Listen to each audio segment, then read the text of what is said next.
Bonjour à tous, c'est ici Cléasim et on se retrouve pour un tout nouvel épisode sur une toute nouvelle série sur Europa Universalis 4 et comme vous pouvez le voir actuellement, je suis sur un mode, oui, un mode assez particulier qui s'appelle Extended Timeline. Voilà, Extended Timeline, pardon. Donc qui permet de commencer en 2 après notre ère, en 2 après Jésus-Christ, jusqu'en 9999. Et ce qui est plutôt pas mal, c'est que ce mode permet donc de jouer par exemple l'Empire romain, mais aussi les tribus barbares, celles qui ont été considérées comme barbares, qui vont envahir par la suite l'Empire romain et faire tomber l'Empire romain d'Occident en premier, puis plus tard l'Empire romain d'Orient qui s'appellera l'Empire byzantin pour les Occidentaux. Donc il y a la possibilité de jouer cette période-là, puis on peut jouer aussi une période très très avancée où on va carrément créer l'histoire. Alors bien sûr, ça rajoute des nouveautés, donc c'est la première fois que je vais jouer à ce mode, sauf que plutôt que de partir directement comme ça, je vais vous demander dans les commentaires de choisir un petit peu ce que vous souhaitez voir dans cette série, puisque il n'y a pas à proprement parler pour l'instant de série, je n'ai pas rien commencé du tout. Je vais juste vous demander à savoir quel territoire vous voulez que je joue. Alors à savoir, je peux jouer Kanem Bornou, mais ça va pas être très intéressant. Vous voyez qu'il n'y a pas d'adversaire, va falloir coloniser, ça va être très très long. On peut pas coloniser avant un certain temps. On peut jouer les Sarmates avec les premières hordes et essayer de mettre à mal l'Empire romain, puisqu'il faut savoir que ce qui a fait en quelque sorte qu'il y ait des invasions barbares sur l'Empire romain, c'est l'arrivée des hordes qui ont repoussé ces nations-là de ce côté-ci, les Vandales qui vont aller en Espagne par exemple, les Goths aussi, que ce soit les Visigoths ou les Ostrogoths, donc les Goths de l'Est, les Goths de l'Est, les Goths de l'Ouest, Ostro veut dire Est, Visigoth Ouest. Et on avait donc tous les peuples qui sont ici, notamment les Francs qui vont prendre le nord de la Gaule.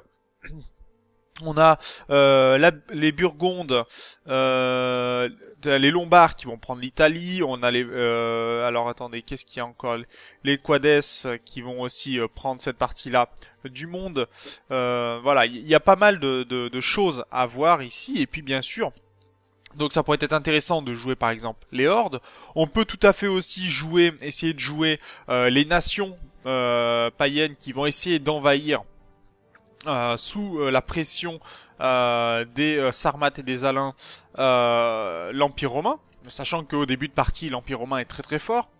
On a l'Empire parthe, qui était un grand adversaire de l'Empire romain et qui n'a jamais été dominé par l'Empire romain. On peut jouer du côté de l'Inde, même si je l'ai déjà fait. Il y a tout à fait la possibilité d'essayer de créer un grand empire indien. On peut essayer aussi de jouer la Chine, même si je trouve que c'est beaucoup moins intéressant. On peut tenter le Japon.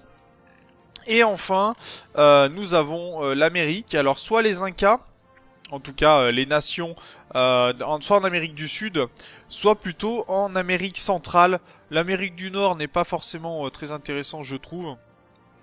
Donc on pourrait essayer de jouer par exemple les Aztèques, ou tout au moins ceux qui vont précéder les Aztèques avec Teotihuacan par exemple. Voilà, donc je vous laisse un petit peu le choix des armes, comme on dit, et à vous de décider un petit peu. Alors je rappelle les choix possibles. Soit les tribus qui sont du côté de l'Est de l'Europe, soit les hordes, soit une nation en Inde. La Chine, je m'intéresserai pas trop à ça. Soit les Incas, soit les Aztèques. Sachant que si on prend les Aztèques, on va être relativement bloqué ici, puisque la colonisation n'arrivera pas avant un certain moment, et ça va être très compliqué de coloniser. Donc vraiment, je le rappelle, au début, le plus intéressant, c'est ce qui se passe en Europe, puisqu'il n'y a pas vraiment de possibilité de coloniser, de faire d'autres guerres pour les autres territoires. Donc voilà. À vous de me dire vraiment quels sont vos choix, ce que vous voulez voir. Comme ça, on apprendra également à connaître ce mode. Donc, je rappelle le mode Extended Timeline, pour faire un petit peu en français. Extended Timelines en anglais. Et donc, sur ce, on commencera pas la série cette semaine. Je vous laisse plusieurs jours pour vous décider. La série commencera donc lundi prochain. Sur ce, à vous de me dire votre choix et on se retrouve donc dans les commentaires et sur une prochaine vidéo. Salut!